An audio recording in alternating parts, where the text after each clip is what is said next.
Dear student, now I am explain the next part of this lesson through this video.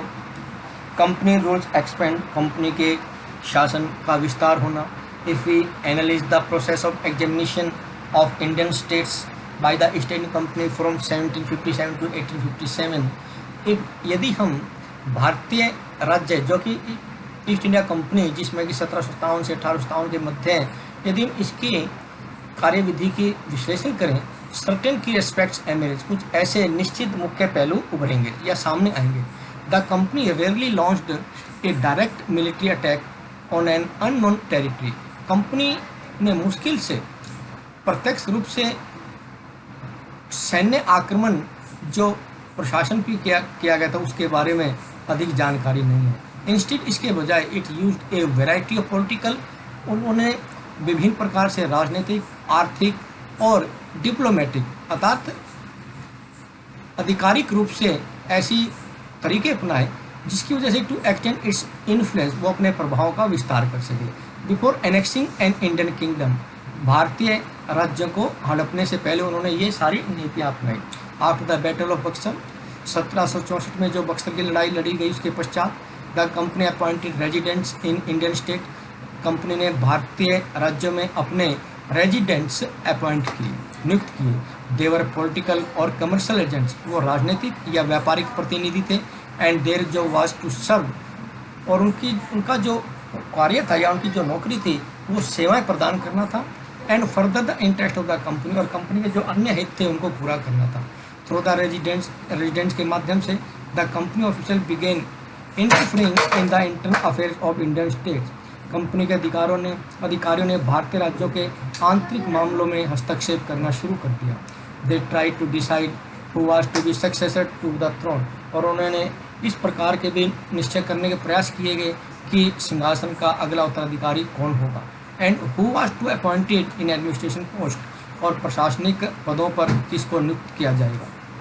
Sometimes the company force the states, company ने कई बार राज्यों को इस प्रकार से मजबूर किया, दबाव डाला इनटू सब्सिडरी अलायंस, सहायक संधि करने के लिए.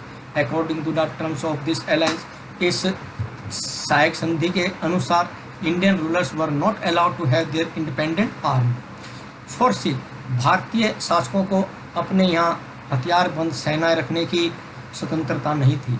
दे were to be protected by the company, उनकी रक्षा कंपनी के द्वारा की जाती थी. But had to pay for subsidiary forces, परंतु इन सहायक सेनाओं के लिए उन्हें भुगतान करना होता था. That the company was supposed to maintain for the purpose of this protection, जिसके लिए कंपनी इन सुरक्षा प्रदान करने के उद्देश्यों को तैयार करने के लिए काम में लाती थी. If the Indian rulers fail to make the payment, यदि भारतीय शासक इस प्रकार का भुगतान करने में असमर्थ हो जाते थे, then part of their territory, तब उनके प्रशासन का या उनके शासन का कुछ हिस्सा वाज टेकन बाई पेनल्टी, दंड स्वरूप या जुर्माने स्वरूप ले लिया जाता था.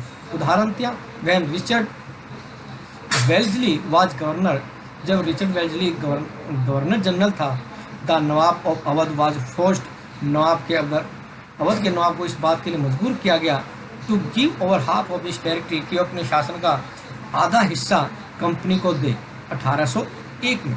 एज ही फेल्ड, और जैसे ही वो इसके लिए असमर्थ हुआ था, जब उसका भुगतान नहीं कर पाया, सब्सिडरी फोर्सेज, इन सहायक सेनाओं के भुगतान के संबंध में Hyderabad was also force to cede territories on similar ground, तब हैदराबाद के नवाब को भी इसी प्रकार से मजबूर किया गया, इसी समान रूप से इस प्रकार से अपने राज्यों को सौंपने के लिए.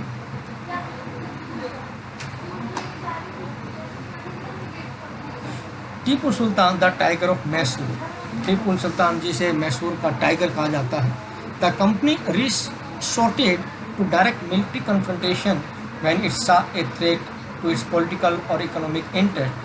कंपनी ने अपने दोबारा प्रत्यक्ष रूप से जो सैन्य सीमाएं थी वो बढ़ा ली, और इसको एक प्रकार से राजनीतिक और आर्थिक हितों के खतरे के रूप में देखा गया. This can be illustrated with the case of southern Indian state of Mysore. इसे एक भारतीय राज्य जो कि दक्षिण भारत के दक्षिण भारतीय थे मैसूर, उसे उसके एक उदाहरण के रूप में समझा जा सकता है। Mysore had grown in strength under the leadership of powerful ruler like Haidar Ali. जो मैसूर था वो शक्तिशाली शासक हैदर अली के नेतृत्व में काफ़ी शक्तिशाली हो चुका था।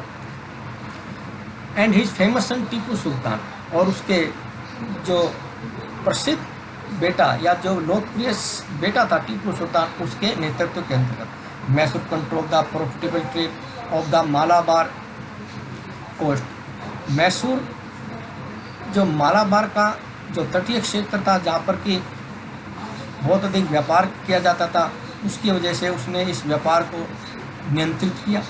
Where the company purchase pepper and cardamom, जहाँ पर की कंपनी काली मिर्च और इलायची खरीदती थी।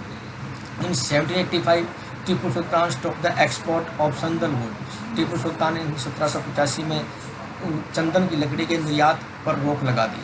पीपर काली मिर्च के, कार्डमम इलायची के, through the ports of his kingdom, अपने राज्य के बंदरगाहों के माध्यम से।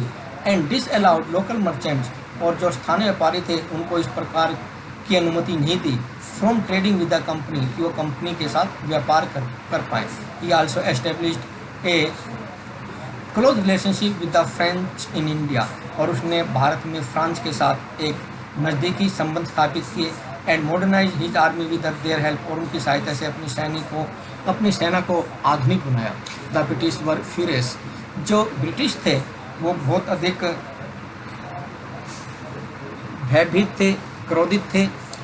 दे saw Haidar and Tipu as ambitious, उन्होंने टीपू और हैदर अली को बहुत अधिक एम्बिशियस अर्थात बहुत अधिक आशावान, एरोगेंट और जिद्दी और खतरनाक पाया।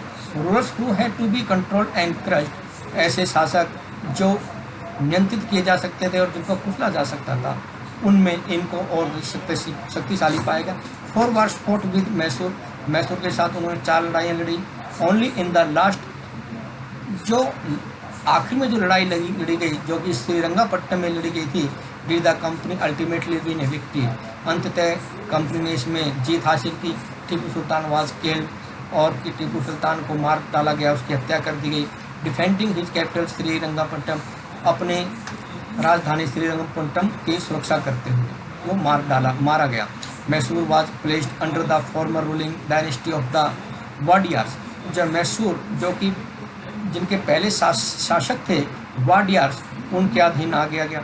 And a subsidiary alliance was imposed on the state, और राज्य पर एक सहायक संधि थोप दी गई। वार विद द मराठास, मराठाओं के साथ लड़ाई। From the 18th century the company also sought to curb and eventually destroy Maratha power. 18वीं शताब्दी के अंत से ही कंपनी ने नियंत्रित करने का प्रयास किया and eventually destroyed Maratha power, और जो मराठाओं की जो शक्ति थी उसको आखिरकार ध्वस्त कर दिया, समाप्त कर दिया। With their defeat in the 3rd battle of Panipat 1716, जो कि मराठा 1761 में अपनी तीसरी लड़ाई पानीपत में हारे थे। The Maratha dream to ruling from Delhi was shattered, मराठाओं का सपना था कि वो दिल्ली से अपने शासन को देखने का, जो कि ध्वस्त कर दिया गया था। They were divided into many states, और उन्हें बहुत से राज्यों में विभाजित कर दिया गया। अंडर डिफरेंट चीफ्स, विभिन्न मुखियाओं के तहत। बिलोंगिंग टू डायनेस्टीज, जो कि विभिन्न राजवंशों से संबंधित थे, जैसे कि सिंधिया, होलकर, गायकवाड़ और भोंसले।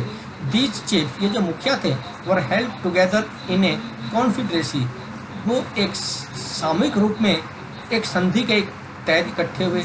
अंडर ए पेशवा, एक पेशवा के अंतर्गत, जो कि प्रिंसिपल मिनिस्टर, जो कि मुख्य मंत्री के रूप में था।